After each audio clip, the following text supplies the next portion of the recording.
Hello. Today, we want to quickly look at the divine order for love in the family. The divine order. You see, there are different ways by which people practice love in the family. But the question is this: what is the divine order? And there is a particular text, an unusual one, that we want to use today to discuss this subject. And it's in the book of 2 Kings chapter 4, verse 26. The Bible says, "Run out to meet her and ask her, is everything all right with you, with your husband, and with your child?" Yes, the woman told Gehazi, everything is fine. You see, this was a question that Elisha asked when the Shunammite woman ran to meet him in a time of crisis. The woman was in a time of crisis and she ran to Elisha. And Elisha's response was insightful. He sent Gehazi to ask her a threefold question. The first question, and you see this question has to do with the divine order for marriage, especially when it comes to the practice of love. The first question was directed to her. Is it well with you? The second question is directed to the spouse, to a marriage.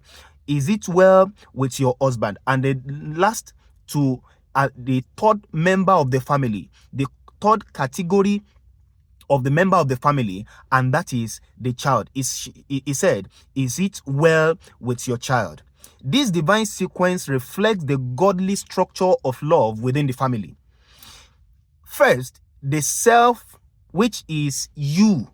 You cannot pour out from an empty cup. It is not possible. A broken, weary, or spiritually dry person cannot nurture others effectively, either as a man or as a woman. Second, the spouse. The marriage relationship is the foundation for a strong family. There is no way a strong family can be built unless there is a strong marital relationship or marriage relationship. A house divided at its core cannot stand firm. Finally, the child. Children flourish when love and unity flow from above, from the father to the mother to the father, and then the two of them come together to pour the love on the children. Not that the father is pouring love on the children, the mother is pouring love on the children, but they cannot see the love traceable to their own marriage.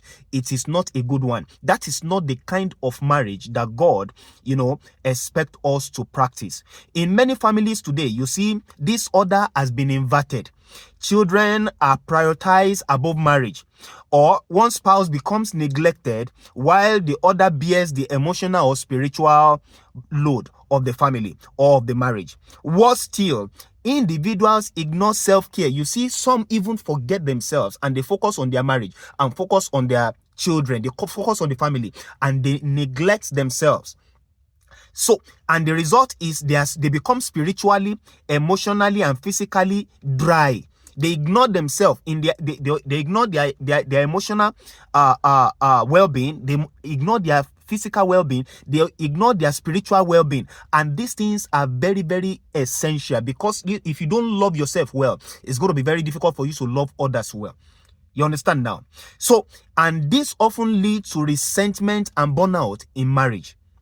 The lesson from Elisha's inquiry is clear. God honors a balanced structure of love. Your wholeness fuels your marriage, and a united marriage nurtures a secure children. Please, I want you to join me in prayer this morning. I want you to say, Lord, help me. Help me to love. Help me, oh God, to love in the right order. Heal me. Strengthen my marriage.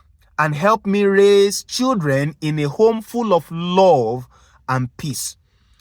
As you pray this prayer, you will see that there is going to be a great transformation that will begin to happen in your life, in your marriage. But listen to me, you must pay attention to the details. One, to yourself. You must pay attention to your marriage, and then you must pay attention to your family.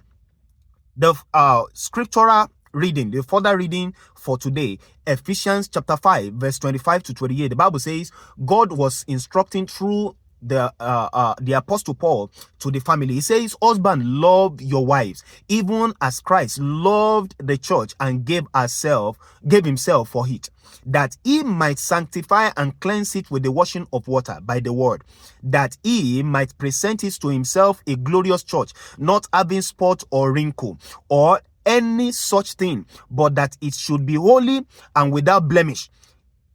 So ought men to love their wives as their own bodies. He that loveth his wife loveth himself. Proverbs chapter 4 verse 23 says, talking about the focus on yourself now, it says that keep your heart with all diligence, for out of it are the issues of life. So if there is a problem in a marriage, it begins with problem with the individuals who have come together in marriage. Then Colossians chapter 3 verse 18 to 21, it says, wives, submit yourselves unto your own husband as it is fit in the Lord. Husbands, love your wives and be not bitter against them. Children, obey your parents in all things, for this is well pleasing unto the Lord. Then lastly, fathers, provoke not your children to anger, lest they be discouraged. I pray for you that whatever may be wrong with your marriage today, the Lord is going to heal that marriage.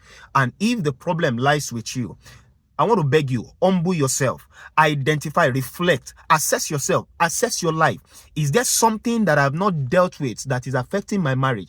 Listen to me. God never expects a desire for anyone to suffer in marriage. He wants to heal every marriage. And I know that the Lord is healing your marriage starting from today. And when your marriage is healed, your family will be healed. God bless you. Have a wonderful day. Till I see you again. God bless.